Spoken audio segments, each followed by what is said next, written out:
Alright guys, I know we've been hammering this subject a lot lately, but it just seems that there's just more and more and more and more to go before we even hit rock bottom. And part of this video is going to be talking about Tomb Raider, the other half is going to be talking about the team behind Star Wars Outlaws, because I've discovered some really interesting things about them and some other people have led me on some weird rabbit holes. So let's start with Tomb Raider. There is a update from the team behind the Tomb Raider Shadows of Truth tabletop RPG game.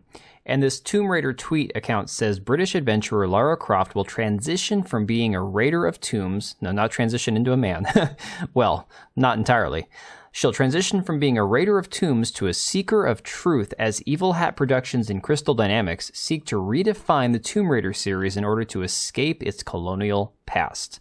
I'm not even kidding. So Hypnotic tweets out and says, imagine using an IP and trying to virtue signal with it and claiming you will escape the past of it, even though without its past you would have no future to virtue signal with. I really can't stand these losers. And yeah, I 100% agree. They're trying to virtue signal by saying, oh no, we're going to change things and fix things. But you wouldn't have a IP to work with to begin with if Tomb Raider didn't raid any tombs. So here's what they're going to be doing. This says, British adventurer Lara Croft will transition from being a raider of tombs to a seeker of truth.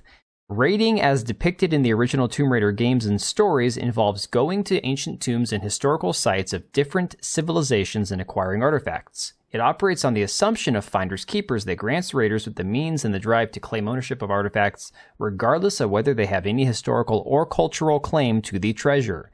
Later games released in the franchise have started the work of addressing this by having Lara Croft acknowledge her past mistakes and try to understand and show respect for the cultures and communities she comes into contact with. She has also worked to reform raider culture and raise awareness of her peers. Lara no longer decorates her mantle with mythic artifacts. As a raider, she prioritizes seeking out the truth. Okay? That's where they're going with this. Much of this game is inspired by her humanity, struggle with heroism, and her tenacity. We believe that all three aspects are an important component in creating a game that celebrates history and culture while acknowledging the respect and work required to live in a world wounded by colonialism. That's where they're going with this, and you'll see why in a second. So this person, Kirsch Verstal on Twitter, says ideologues using beloved IPs as meat puppets. Once again, the irony of using this as a tagline, the truth is hidden, the truth is dangerous, and in the end, the power of truth is what we make it. And you can see this account has like the pictures of the character cards on here, and I don't have the one, unfortunately. You can see the arrow in the background. The amputee, overweight, shaved head, lesbian-looking black chick. That's from this game here, this tabletop. But what Kirsch decides to share in this next one's a lot more interesting. It says, checked out Evil Hat's website. Since we've had so much fun with consulting companies, I looked up the consultants working on the Tomb Raider RPG. Consultants here, he has this, he or she, Kirsch, I'm sorry, I don't know which one, says Sahoni highlighted here. Sahoni is certainly an interesting fellow. So you see Sahoni has some posts here. It says, I've been working on the Tomb Raider RPG. I finally get to announce the thing I've been working on under NDA. I've been working as a consultant and content editor on parts of a new Tomb Raider RPG. Lara has always been somewhat of a problematic favorite of mine and way interesting to work on a game that wanted not to deny but explore that. I think the biggest goal here was never to fix her. That's not something you can do, and it's a bad way to approach work with IP, but put her in a place to tell new types of stories that might have a bit healthier relationships with others. Okay? So, next slide here. It says, note, I use anti-colonial versus decolonial because the tenets of decolonialism require concrete action and actually push against the ideas of symbolic and hollow gestures. My game is a game. I can talk about racism in academia, colonialism, and the value of intangible culture, but that ain't work. I can introduce ideas and ask people to stop, consider, and listen, but that ain't the work. At most, it's a discussion, and that has value by a measure, but it ain't the work. It's not concrete. Next one here is a lot more disturbing. It says, reminder that if you followed me for game designer politics, I'm a furry that loves sucking you-know-what, and I'm going to post hot pet play adjacent art of my secondary fursona that I got for my birthday. With appropriate filters, by the way, but it's coming and you should be prepared. So this is one of the people helping to decolonialize Lara Croft's troublesome past. And these are the kind of people I've been dealing with on Twitter all day long. This person said, to all the weirdos who were saying that the new concept art of Lara looks like a man, y'all have never seen a woman in real life and it shows. And then they shared these two completely unrelated pictures. The new Lara Croft, who is not very attractive, and this beautiful woman, who I have no idea who it is. I do not believe it is the face model that they used for Lara Croft. So why he shared these two different pictures, I don't know. And to be honest, he can't even answer the question when you ask him about it later down here below. He has no idea why he's showing the two of them side by side other than they look similar. Okay, no point made. But this is a trend we've seen, and there's something weird about this too, because for whatever reason, this is only happening to female characters. And it's not all female characters even. When you look at characters that are designed by people who are not in the Western world, Eastern developers, they can take a character, a motion capture model, or just an actor for a video game, capture their likeness and make them look beautiful. Okay, even if they don't have to alter anything, or if they have to make some little changes or tweaks here and there, they still create a beautiful character. Then when you give it to the Western developers, with men, they don't have to change a thing. Everything's perfect. Make the character even look better than he does in real life. But with women, not so much. This is what you get, the butterface character. And so what we're seeing too is how a lot of these developers and concept artists and visual effects artists have started complaining about the criticism.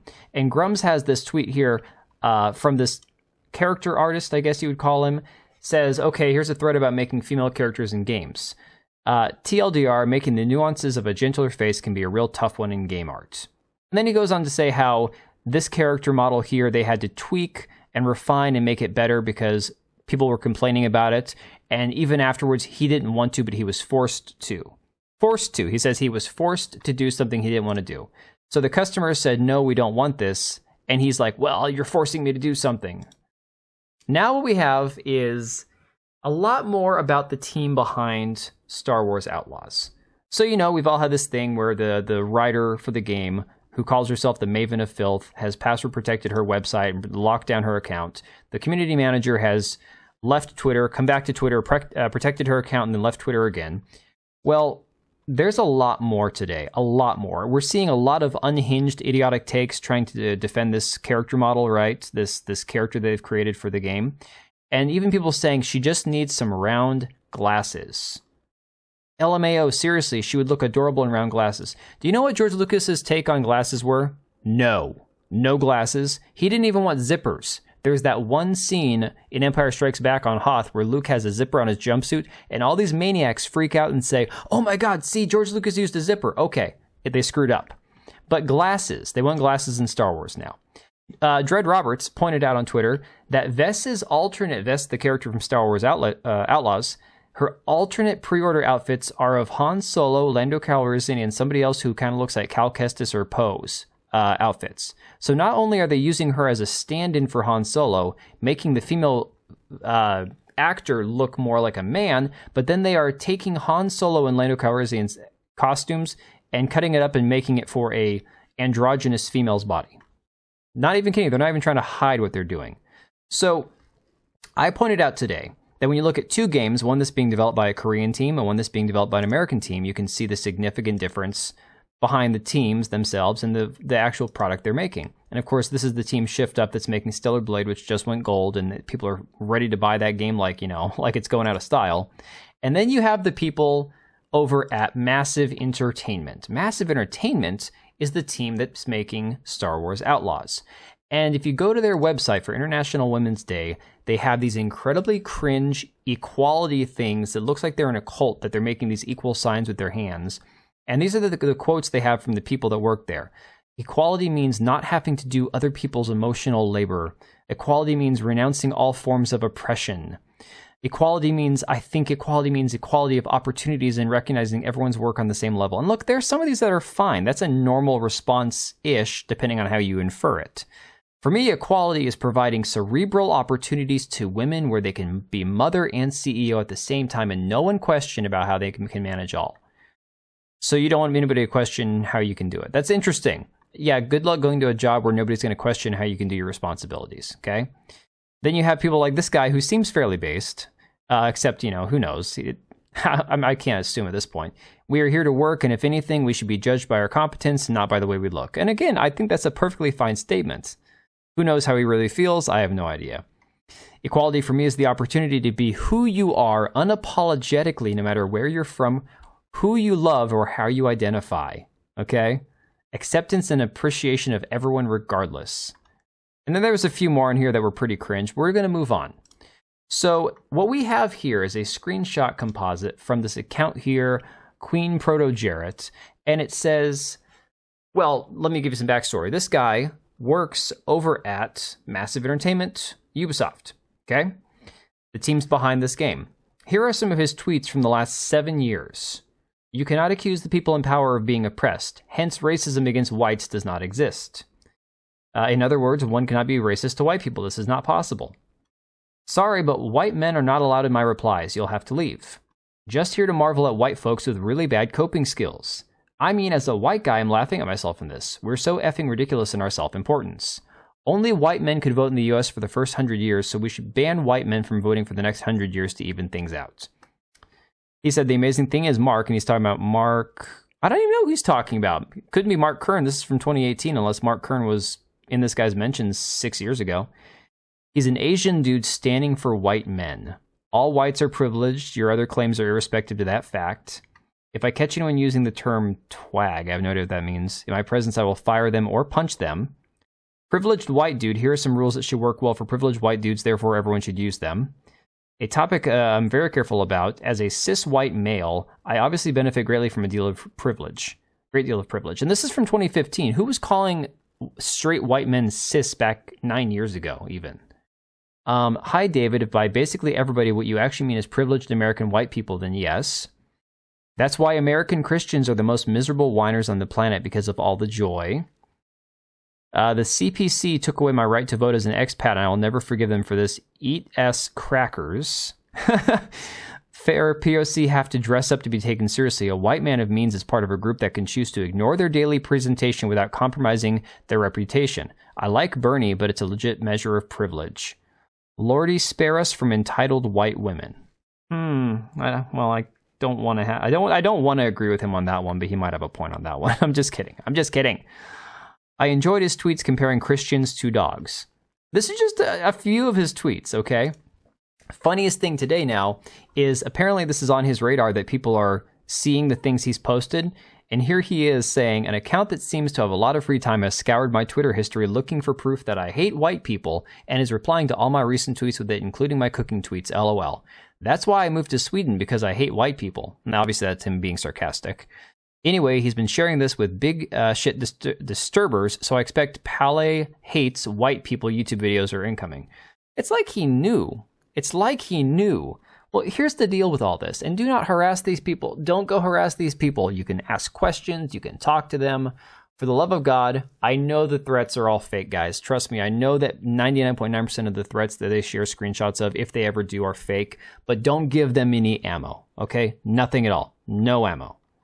But yeah, these people are unhinged. Absolute lunatics. As if this game wasn't going to fail already. I am dead certain this game is DOA.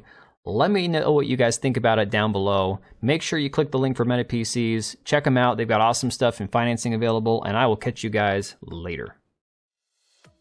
All right, and if you made it this far, thank you so much for watching the video. Thank you for being here. I do have 2 channels, Minimal Effort Podcast, as well as my gaming channel. I do have a Twitch and Kick for my gaming channel. We do live streams over there occasionally, maybe once a week. And then if you are in the market for a new PC, make sure to check out Meta PCs. Click the link I have down below. Use code TBO at checkout for a special discount. Thanks again for watching, and I will see you next time.